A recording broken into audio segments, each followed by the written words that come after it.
Bismillahirrahmanirrahim. Assalamualaikum warahmatullahi wabarakatuh. Alhamdulillahirabbil alamin alladzi an'amana bi ni'matil imani wal islam. Asyhadu an la ilaha illallah wahdahu la syarikalah wa asyhadu anna Muhammadan abduhu wa rasuluh. Wassalatu wassalamu ala rasulillah wa ala alihi wa ashabihi wa man tabi'ahu bi ihsanin ila yaumiddin amma ba'du. Rabbi shrah li sadri wa yassir li amri wahlul 'uqdatam min lisani yafqahu qawli. Rabbi zidni ilma warzuqni fahma. Bapak-bapak, ibu-ibu sekalian, jamaah salat maghrib Masjid Al-Ikhlas yang dirahmati Allah Subhanahu wa taala. Alhamdulillahirabbil alamin. Di maghrib ini, di malam hari ini kita diberikan kemudahan oleh Allah Subhanahu wa taala untuk salat maghrib berjamaah di masjid yang kita cintai ini, yang dirahmati oleh Allah Subhanahu wa taala. Kemudian salawat dan salam pada Rasulullah sallallahu alaihi wasallam, pada keluarganya, para sahabatnya, dan para pengikutnya sampai akhir kelak. Bapak-bapak, ibu-ibu sekalian, dirahmati Allah Ta'ala, kita masuk di pembahasan yang baru, Pak. Kita masuk di pembahasan tentang zakat, insya Allah. Pembahasan kita masuk di zakat. Jadi, zakat itu maknanya adalah harta yang dikeluarkan, hak Allah Subhanahu wa taala yang dikeluarkan oleh seseorang kepada orang-orang fakir, Pak. Jadi ismun lima yukhrijuhul insanu, zakat itu nama untuk sesuatu yang dikeluarkan oleh seseorang min haqqillahi, dari hak Allah Subhanahu wa taala, ilal fuqara, yang ditujukan kepada orang-orang fakir. Nanti kita akan melihat siapa yang berhak menerima zakat itu. Kan yang paling utama kan memang fakir. Innamas shadaqatu lil fuqara, bahwasanya sedekah zakat itu untuk kaum fakir. Kemudian dinamakan zakat itu karena ada beberapa pemaknaannya, Pak. Pertama, tujuan dinamakan zakat itu lima yakunu fiha min rojail barakah, karena kita berharap dapat keberkahan dari mengeluarkan zakat itu. Keberkahan. Jadi keberkahan harta terutama, Pak. Keberkahan harta dari harta yang kita keluarkan. Karena kalau seandainya enggak barokah harta itu, Pak, walaupun banyak yang kita simpan itu hilangnya juga cepat memang. Hilang cepat itu enggak barokah. Barokah itu yang sedikit menjadi banyak, ya. Itu kan barokah artinya itu az-ziyadah wan nama, bertambah dan tumbuh, itu makna. Jadi yang pertama kita mengeluarkan zakat itu berharap keberkahan turun di dalam harta kita, gitu. Makanya kalau ada kewajiban zakat jadi keluarkan. Kalau enggak, ya harta yang ada itu yang hilang. Pernah kita sampaikan, jangan sampai gara-gara setitik itu rusak. Gara-gara nilai setitik rusak susu sebelanga. Gara-gara ada kewajiban zakat, kemudian kita tahan-tahan, kemudian hilang keberkahannya, malah kita enggak dapat apa-apa, hartanya hilang semuanya. Di keberkahan itu yang kita harapkan, Pak, dari harta itu. Karena inti dari apapun yang kita lakukan, inti sebenarnya kan memang berharap ini juga, berharap keberkahan, Pak. Kan ada, kita kalau berdoa juga sama, ya, Pak. Doa walaupun khilaf di kalangan para ahli hadis mengenai doanya itu, tapi doa mau makan kan Allahumma barik lana. Ya Allah, berkahilah. Ya, kan mintanya barokah itu. Kalau mau makan tuh mintanya barokah. Apalagi, Pak, pernah kita contohkan juga itu, misalnya orang mau nikah itu. Orang mau nikah kan doanya barakallahu laka wa baraka alaika, kan. Semoga Allah memberkahimu dalam kebaikan, memberkahimu dalam keburukan. Kalau ada anak baru lahir, doanya barakallahu fil maulud. Semoga Allah memberkahi anak yang baru lahir, bermauhu bilaka itu. Jadi barokah. Harta juga begitu. Jadi jangan sampai keberkahan harta kita hilang karena tidak dikeluarkan zakatnya. Maka dinamakan zakat itu karena kita berharap rojaul barokah. Kita berharap keberkahan dari harta tersebut. Kemudian dinamakan zakat juga terkait dengan tazkiyatun nafs, menyucikan jiwa. Ya Pak ya, menyucikan jiwa. Menyucikan jiwa dari apa Pak? Menyucikan jiwa dari penyakit bakhil. Ya, penyakit bakhil, pelit ya. Karena pernah kita sampaikan salah satu sifat asli kita, ya sifat bawaan ya. Itu bakhil ya Pak. Sifat bawaan kita itu apa? Bakhil. Kalau bakhil manusia itu ya sifat bawaannya begitu. Karena dia ada memiliki sifat namanya naluri hubbut tamalluk. Ingin memiliki.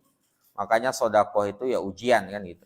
Sodakoh itu ujian. Zakat itu kan wajib, sodakoh wajib dia. Maka ya itu ujiannya bagi kita. Karena dalam diri kita itu ada semakin banyak uang yang kita miliki itu bukan semakin mudah kita mengeluarkan sodakoh. Pak. Semakin berat memang. Malah semakin berat. Karena hubbut tamalluknya semakin besar. Makanya Korun dia awalnya kan, Korun kan sebelum menjadi seperti itu kan pengikut Nabi Musa. Tuh. Kemudian minta kepada Nabi Musa biar didoakan, biar jadi orang kaya. Nabi Musa nggak usah gitu, nanti kamu berubah. Jadi dia ngeyel, tuh, didoakan Nabi Musa orang kaya. Gitu. Cuman ketika diminta zakat, setelah itu nggak mau mengeluarkan. Karena ada hubbut tamalluk. Zakat itu kan sebenarnya nggak besar ya. Baik. Cuman karena ada hubbut tamalluk itu. Hubbut tamalluk itu artinya naluri kita untuk memiliki. Dan dalam diri kita ada sifat asli yang sifat bakhil. Maka sedekah itu ujian bagi kita. Termasuk zakat. Maka tazkiyatun nafs itu menyucikan diri dari apa? Dari sifat bakhil. Dari sifat bakhil yang ada di dalam diri kita. Ya. Kemudian watamiyatuha bil khairat. Kemudian menumbuhkan diri kita dengan kebaikan. Nah, kebaikan. Jadi zakat itu artinya tumbuh, artinya suci, artinya barokah. Itu ngumpul di situ Pak ya. Jadi zakat itu pertama menumbuhkan harta kita. Kelihatannya berkurang Pak ya. Pada dasarnya itu akan menumbuhkan, memancing harta kita untuk tumbuh Pak ya. Makanya sering kita mendengar sedekah itu bukan mengurangi tapi menambah. Mana qasad malun min sedekah. Harta enggak pernah kurang dari sedekah itu. Kemudian dia taharah menyucikan diri kita. Tazkiyatun nafas ya Pak ya. Menyucikan diri kita dari sifat bakhil yang ada di dalam diri kita, sifat suka, enggak mau berbagi dengan yang lain. Itu kan. Kemudian barokah. Agar barokah Pak ya.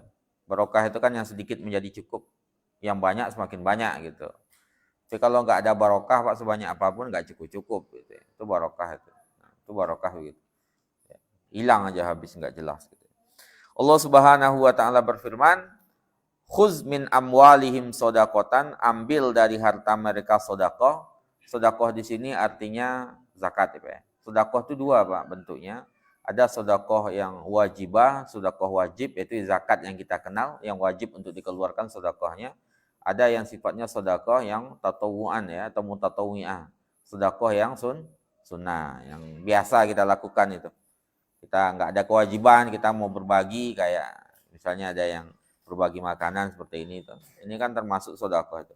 Menyediakan waktu, tenaga untuk mempersiapkan kajian apa, itu kan sedekah tenaga. Itu ya tetap bernilai sedekah semuanya Pak. Makanya sedekah khus min amwalihim sedekah, ambil dari harta mereka sedekah. Sedekah di situ artinya adalah zakat. Ya. Zakat sedekah wajibah. Wa tuzakkihim biha, dan untuk tutahhiruhum, menyucikan mereka dari apa? Dari sifat bakhil ya. Wa tuzakkihim biha, dan menyucikan mereka dengannya. Kemudian zakat itu salah satu rukun Islam, Pak. Salah satu rukun Islam, kita mengetahui itu ya. 5 rukun Islam salah satunya adalah zakat. Rukun Islam itu tiang keislaman, kalau salah satunya patah ya, enggak ditegakkan berarti runtuh Islam itu. Berdirinya enggak kokoh ya, Pak. Ya, kalau kita cuma sholat, kemudian zakat enggak, padahal ada kemampuan, itu roboh bangunannya. Makanya Abu Bakar itu pernah memerangi tuh, orang yang enggak mau membayar zakat. Siapa yang memisahkan antara zakat dengan sholat itu enggak diterima sama Abu Bakar. Memang enggak boleh sama sekali, Pak. Jadi kita enggak mungkin sholat rajin, kemudian zakat enggak mau dikeluarkan padahal ada kewajiban, itu enggak bisa. Atau zakat kita rajin, Tapi sholat enggak, itu juga enggak bisa. Keduanya harus connect ya Pak. Sholat itu dengan Allah Ta'ala, zakat dengan sesama manusia. Kemudian dia adalah wa qaranat bis salati fi isnai wa samanina ayah. Antara zakat dengan sholat itu dalam Al-Quran itu ada di 82 ayat. Pak. Jadi sholat ada, zakat ada, itu dikaitkan di 82 ayat. 82 ayat. Itu menunjukkan kepada kita antara sholat dengan zakat itu nggak bisa dipisahkan. Sholat kita rajin, kemudian nggak mau mengeluarkan zakat, kalau ada kemampuan, padahal ada kewajiban, itu juga nggak bisa. Tadi sudah kita sampaikan. Zakat kita keluarkan, tapi sholat enggak juga nggak tepat ya Pak. Ada keduanya. Nah, makanya kata Abu Bakar, siapa yang memisahkan antara, ya nggak bisa memisahkan antara sholat dengan zakat itu. Siapa yang memisahkan di antara keduanya akan saya perangi dia, kata Abu Bakar. Jadi sholat dijalankan, sedekah juga, sedekah apa, zakat juga, sedekah wajib ya, zakat itu juga dijalankan. Dia wajib hukumnya berdasarkan Al-Quran, sunnah dan ijma'. Ya, ijma'nya para sahabat radhiyallahu anhum dan ijma' umat ini, Pak. Ada riwayat dari Al-Jamaah dari Ibnu Abbas radhiyallahu anhu, anan Nabiya sallallahu alaihi wasallam, bahwasanya Nabi sallallahu alaihi wasallam lamma ba'asa Mu'azan ilal Yaman, ketika mengutus Mu'az menjadi qadi, menjadi pemimpin, menjadi hakim sekalian di Yaman, itu Rasulullah sallallahu alaihi wasallam berpesan. Jadi ketika mengutus Mu'az bin Jabal ke Yaman itu, Rasulullah berpesan. Ada pesannya Rasulullah kepada Mu'az bin Jabal.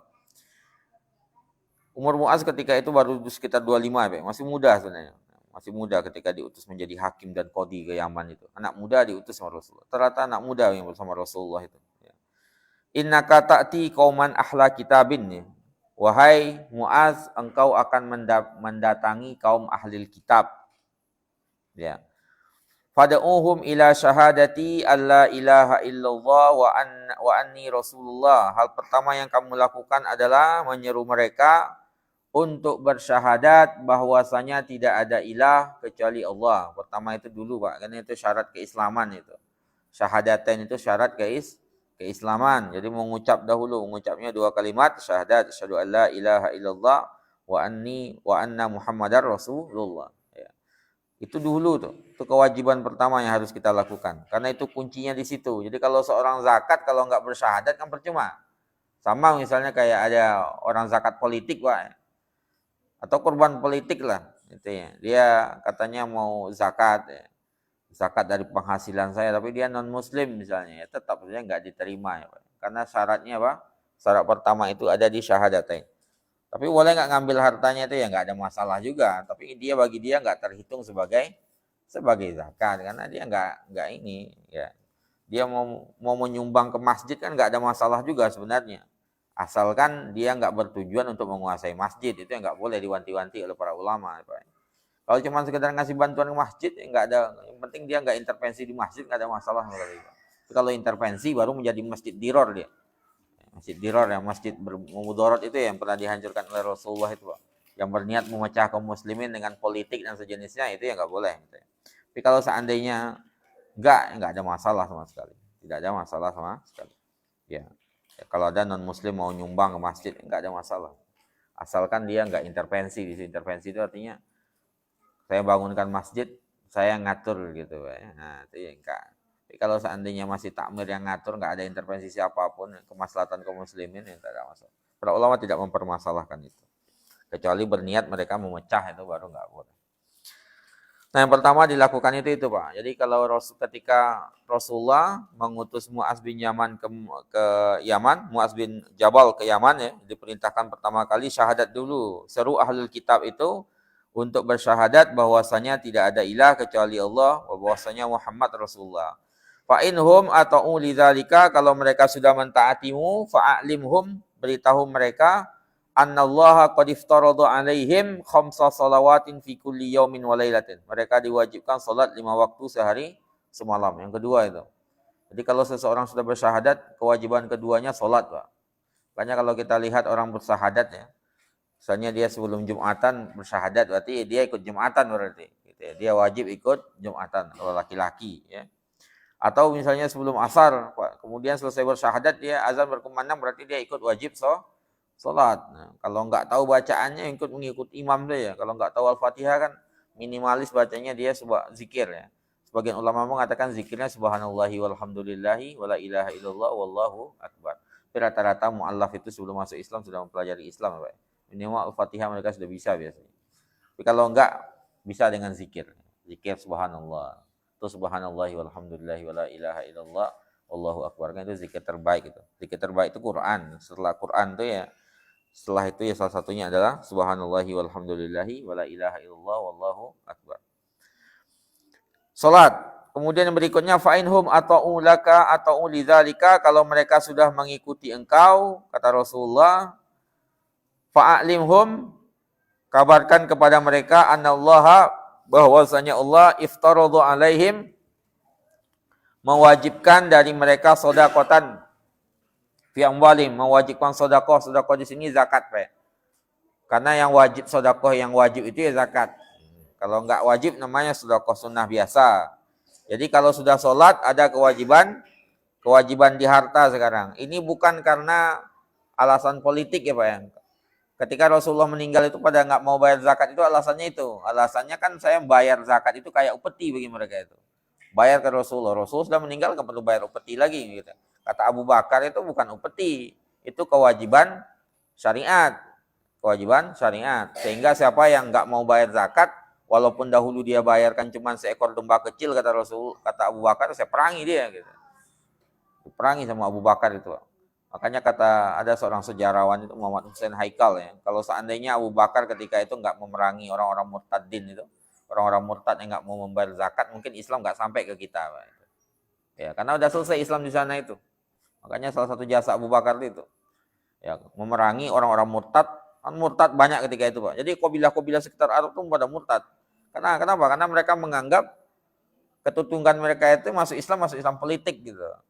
Bayar zakat juga bayar upeti.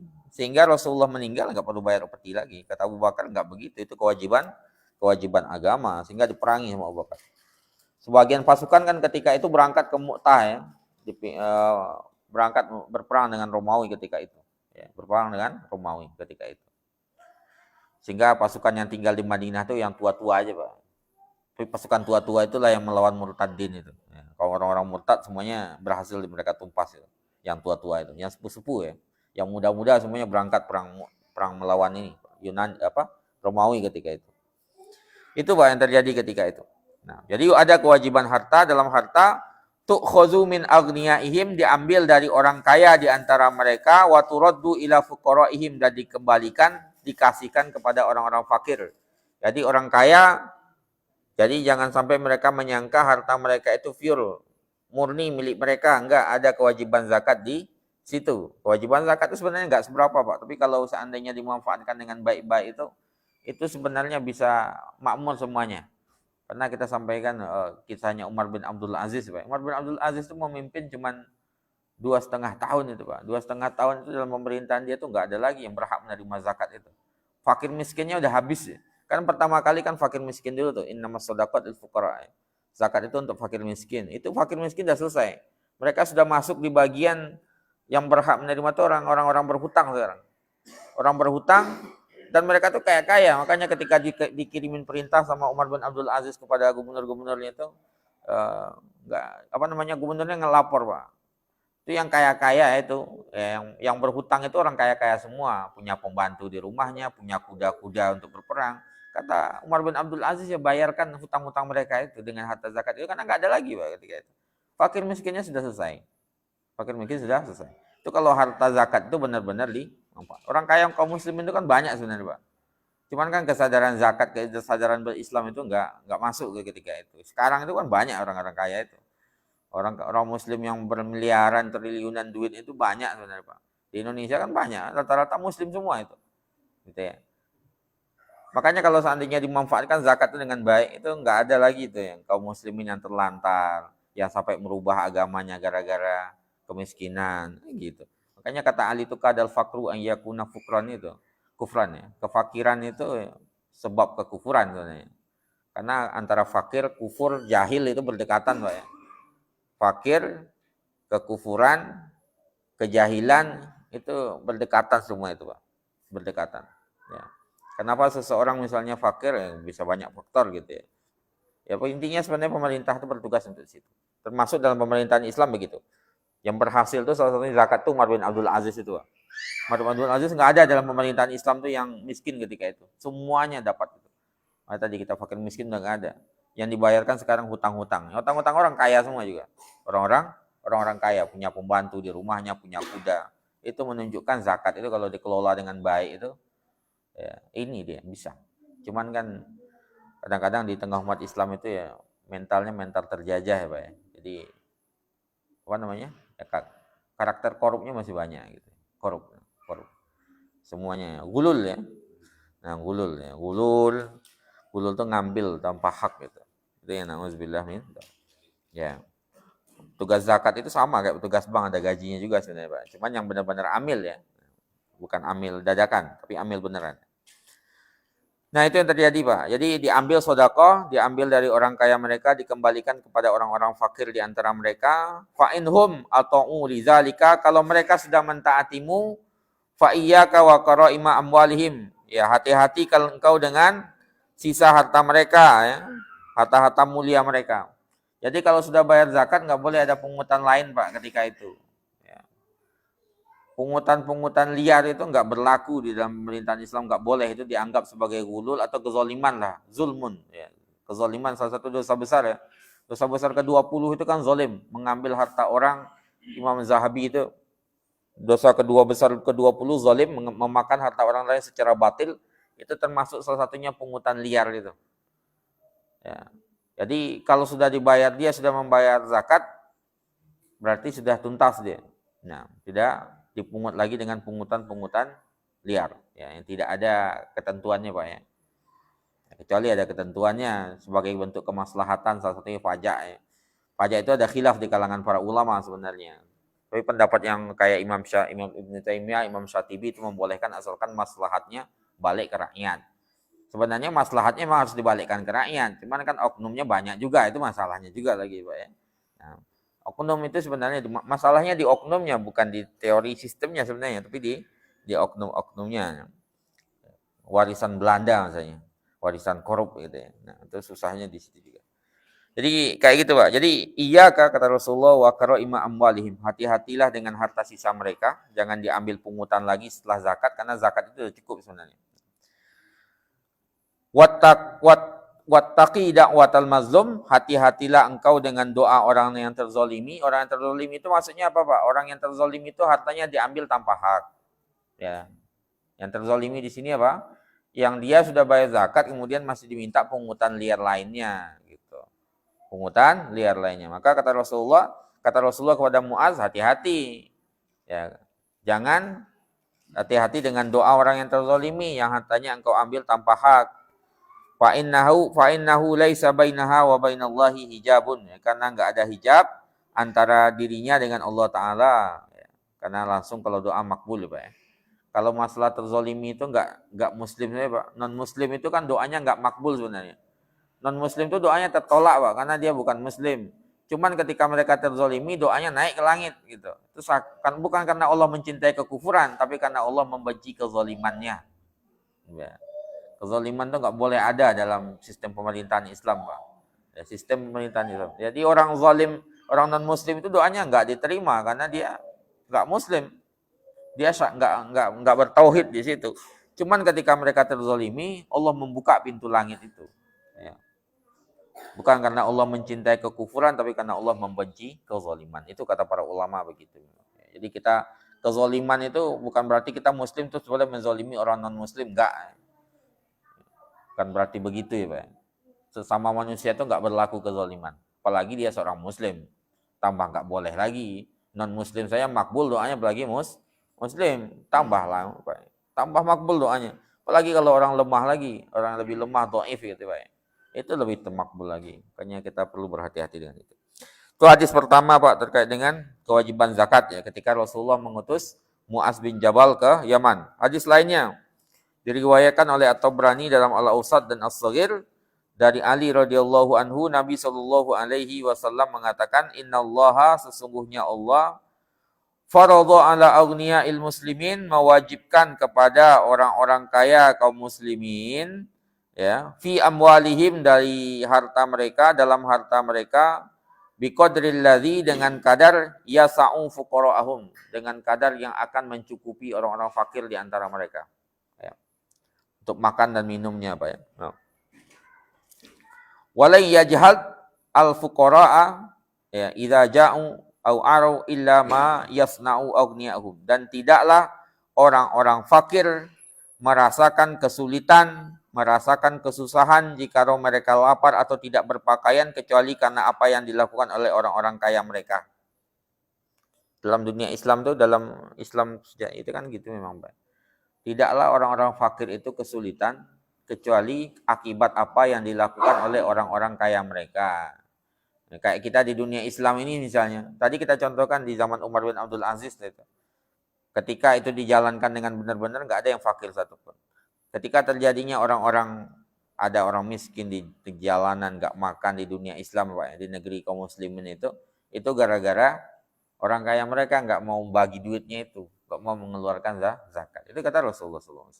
Dia kata Rasulullah, ya jihad al-fuqara'u, tidaklah orang-orang fakir itu, ya, merasa kesulitan, kesusahan, idza ja'u, kalau mereka kelaparan, au arau, enggak punya pakaian, illa bima yasna aghniyahum, kecuali gara-gara perbuatan orang-orang kaya di antara mereka.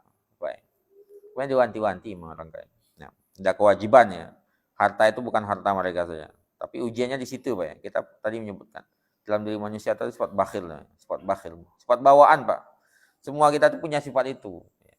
Kita tuh punya sifat cinta harta, ya. Normal itu. Cuman ujiannya di situ. Ujiannya di sedekahnya itu. Sedekah dan zakat. Maka kata Rasulullah ketika itu, Pak, ala wa innallaha yuhasibuhum hisaban syadidan. Ketahuilah sesungguhnya Allah akan menghisap mereka dengan hisap yang keras. Wa yu'adzibuhum azaban aliman, dan akan menyiksa mereka dengan siksa yang pedih. Akibat apa? Akibat harta itu.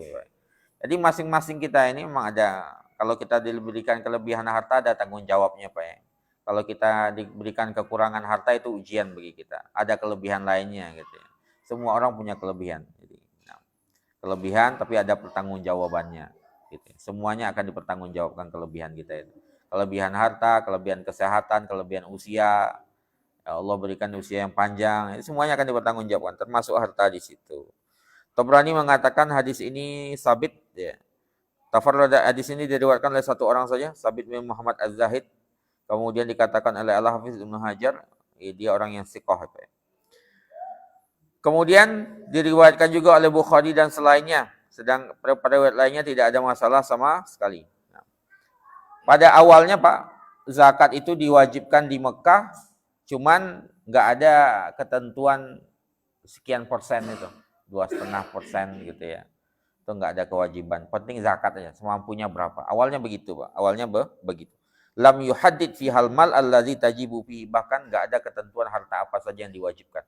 Jadi awal-awal keislaman di Mekah itu, Pak, penting zakat nih. Enggak ditentukan berapa ukuran zakat, enggak ditentukan hartanya apa yang wajib dizakatkan. Artinya apa yang punya dizakatkan ketika itu, dan enggak ada ketentuannya berapa. Mau berapa zakat silahkan ketika itu. Itu di awal-awal keislaman ketika di Mekah. Wala miqdarum ma yunfaq minhu, tidak ada kadar untuk diinfakkan. Wa inna ma taraka dzalika li syu'uril muslimin wa karamihim. Itu diserahkan kepada perasaan rasanya kaum muslimin ketika itu, kemudian kemuliaan mereka. Orang yang semakin dermawan itu semakin banyak ngeluarin gitu ya. Jadi enggak ada batasannya, pada awalnya begitu, Pak. Pada tahun kedua Hijriah barulah, Pak, ya, pada tahun 2 Hijriah, setelah hijrah ke Madinah, tahun keduanya, itulah barulah Allah menetapkan faradha miqdaraha, Allah menetapkan kadarnya berapa, min kulli nau'in min anwa'il mal, ya, setiap hartanya apa saja yang wajib dizakatkan, itu tahun kedua Hijriah. Jadi tahun sebelum hijrah, tahun 1 Hijriah atau sebelum hijrah di Mekah itu, selama 13 tahun di Mekah itu, cuman ada kewajiban zakat, enggak ditentukan berapa kadarnya, apa saja yang wajib dizakatkan. Hijrah ke Madinah tahun kedua Hijriah barulah ada kewajiban harta-harta yang wajib dizakatkan, kadarnya berapa, ya, dan jumlahnya seberapa, gitu Pak. Sekarang kita lihat Pak tentang dorongan untuk kita berzakat, ya. Pertama, firman Allah Subhanahu wa taala dalam surat At-Taubah ya Pak ya, 103 dikatakan, "Khuz min amwalihim shadaqatan tutahhiruhum wa tuzakkihim biha." Ambillah dari harta mereka sedekah. Sedekah ini tadi yang kita sampaikan, dia sedekah wajib ya Pak. Berarti dia bermakna zakat. Bukan sedekah sunnah ya. Jadi walaupun namanya sedekah di sini bukan berarti artinya sedekah yang diambil, tapi yang diambil Pak zakat. Sedekah wajib. Nah, tutahhiruhum wa tuzakkihim biha. Untuk menyucikan mereka, ini dijelaskan oleh para penafsir, wahai Rasul, ambillah dari orang-orang mukminin itu dari harta mereka sedekah wajib seperti zakat, ya. Sedekah itu ada dua ya Pak, tadi kita jelaskan sedekah wajib zakat dan sedekah yang tidak wajib itu sedekah biasa. Tujuannya apa? Tutahhiruhum wa tuzakkihim biha, untuk menyucikan mereka. Menyucikan mereka apa? Minal bukhli wat tama', dari penyakit bakhil dan tamak, Pak. Bakhil nggak mau ngeluarin, tamak pengen nambah, gitu. Kan dua itu Pak, menyucikan diri kita dari dua hal itu, ya. Dari dua hal itu. Nah, jadi bakhil dan tamak. Bakhil nggak mau ngeluarin, tamak pengen nambah. Jadi harta itu kan begitu sifatnya Pak ya. Kalau Umar bin Khattab itu pernah beliau mengatakan tuh ibarat kita minum air garam itu Pak. Semakin diminum, semakin haus gitu ya. Atau mengejar dunia itu ibarat kita mengejar ini mengejar fata morgana ya Pak ya. Nah, fata morgana dia nggak ada ininya. Atau ibarat mengejar bayang-bayang itu Pak. Kita membelakangi matahari kan ada bayang-bayang di depannya. Itu kita kejar terus tuh. Nah, kejar-kejar kan nggak dapat ketemu sampai nanti masuk ke dalam kubur ya. Alhaqumut takasur hatta zultumur maqabir ya. Nggak tahu-tahu udah masuk kubur. Memang makanya zakat itu untuk membersihkan kita. Jadi yang dibersihkan diri kita Pak ya. Jadi kita mengeluarkan zakat itu membersihkan harta kita dan membersihkan diri kita. Diri kita dari apa? Dari sifat tamak dan bakhil. Bakhil untuk mengeluarkan, tamak pengen nambah terus. Ya semakin banyak Pak. Ya, saya nggak punya mobil misalnya, pengen punya mobil. Ya. Udah punya mobil, pengen upgrade lagi ya gitu. Upgrade terus.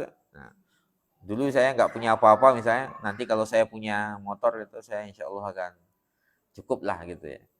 Udah punya motor nanti naik lagi. Oh kayaknya saya kalau punya itu cukup. Itu tamak gitu Pak. Nah, tamak. Gak ada habisnya.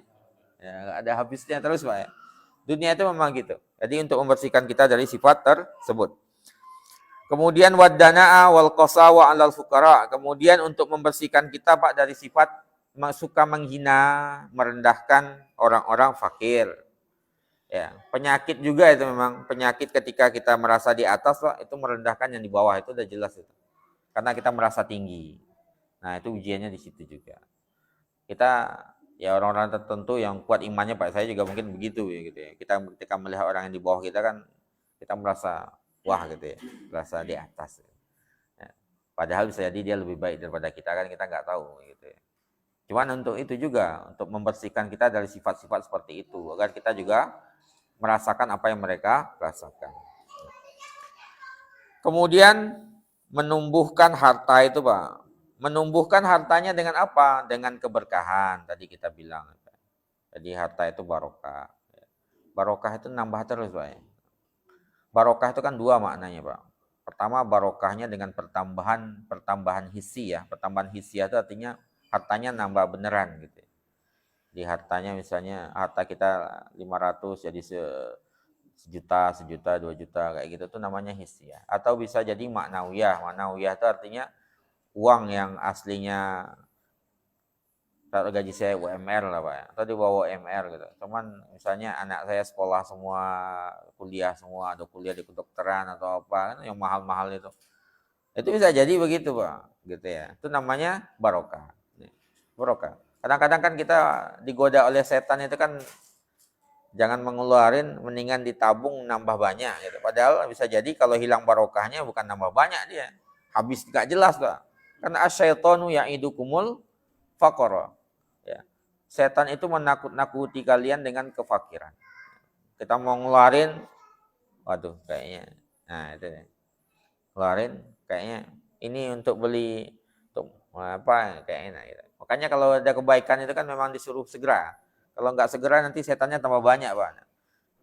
Ya kalau kita misalnya rajin sholat 5 waktu, ya setan rajin ke masjid, itu setannya juga rajin ke masjid itu udah. Jadi semakin kuat kita juga itunya, dia semakin kuat juga setannya, Pak. Jadi kalau nggak kuat dia yang juniornya, seniornya masuk. Makanya setan yang paling kuat itu kan pas sakaratul maut ya. Kan sakaratul maut itu kan penentuan, Pak. Itu kan kayak ini dia, final ya. Final deh, penentuan itu. Penentuan. Kalau dia bisa mengucapkan syahadat berarti kemenangan di itu. Kalau enggak kan setan yang menang gitu. Makanya ada riwayat menjelaskan itu ketika di ujung kematian kan itu menyerupai kalau enggak bapak ibunya. Bapaknya kemudian mengatakan ya agama terbaik itu bukan Islam, agama Nasrani gitu. Masuklah Nasrani. Kalau kita kuat ketika itu kita akan menolak itu. Kemudian datang ibunya dalam bentuk ibunya kemudian mengajak ke Yahudi ya, Yahudi agama terbaik kan. Godaannya di situ. Orang yang kuat, makanya kalau seandainya mengucapkan la ilaha illallah di akhir hayatnya itu, ya itu kan dijanjikan surga oleh Allah Ta'ala. Ujiannya di situ, Pak. Termasuk di situ. Maka kita diminta untuk menyegerakan. Termasuk zakat tersebut. Kalau ada kewajiban yang dikeluarkan. Kalau enggak ada ya kita sodakoh dengan sodakoh sunnah itu. Membersihkan diri kita juga. Membersihkan harta kita. Semakin bertumbuh insya Allah. Kemudian ada riwayat lainnya, Pak. Dari ya Allah Subhanahu wa taala berfirman dalam surat Az-Zariyat ayat 15 dan 16 itu. Innal muttaqina fi jannatin wa uyun. Sesungguhnya orang-orang bertakwa di surga wa uyun, dan di surga yang di situ ada mata air, Pak. Akhirina bima atahum rabbuhum, mereka mengambil apa yang Rabb mereka berikan kepada mereka. Innahum kanu qabla dzalika muhsinin. Sebelumnya mereka di dunia itu adalah orang-orang yang muhsin. Muhsin itu orang-orang yang baik. Muhsin itu orang-orang yang baik.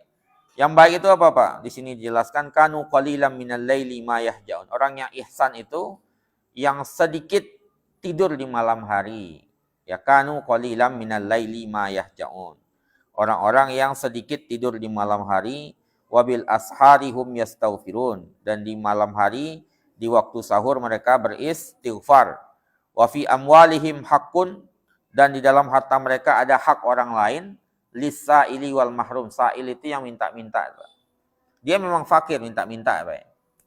Wal mahrum itu, Pak, ada orang yang mahrum itu. Dia kayak orang biasa saja, kayaknya dia orang berpunya gitu. Dia nggak punya masalah keuangan. Padahal di belakang rumahnya itu anaknya belum makan, istrinya nggak punya uang. Itu yang paling utama sedekah itu kepada orang kedua itu, Pak. Yang menjaga wajahnya itu. Menjaga kehormatan dirinya, nggak mau minta-minta padahal dia butuh. Itu yang orang kayak gitu yang harus dicari lebih utama. Ya, ada dua itu. Yang orang fakir itu dua bentuknya. Ada yang sa'il, dia benar-benar fakir minta itu nggak ada masalah. Kalau orang kaya minta itu kan kecandu sekarang, Pak ya. Minta itu candu, Pak, benar. Minta itu candu, namanya tasawul ya, penyakit juga itu. Penyakit masyarakat yang ngemis itu. Ya, gaji bisa sebulan sehari dapat berapa itu Malioboro itu, Pak, ada beritanya itu. Nah, itu candu juga. Nah, itu kalau benar-benar fakir dikasih nggak masalah itu. Ya. Tapi yang lebih utama daripada itu yang mahrum itu. Yang mahrum itu dia fakir sebenarnya. Dia biasa aja gayanya kayak seperti biasa, seolah-olah nggak butuh, Pak. Cuman padahal di belakangnya misalnya anaknya butuh apa. Ya, dia bisa menjadi makannya cuman pakai nasi. Nah, itu orang-orang kayak gitu tuh perlu kita cari. Mereka orang menjaga kehormatan dirinya itu. Itu orang-orang bagus sebenarnya seperti itu. Itu yang lebih utama. Itu namanya mahrum itu. Ya, mahrum.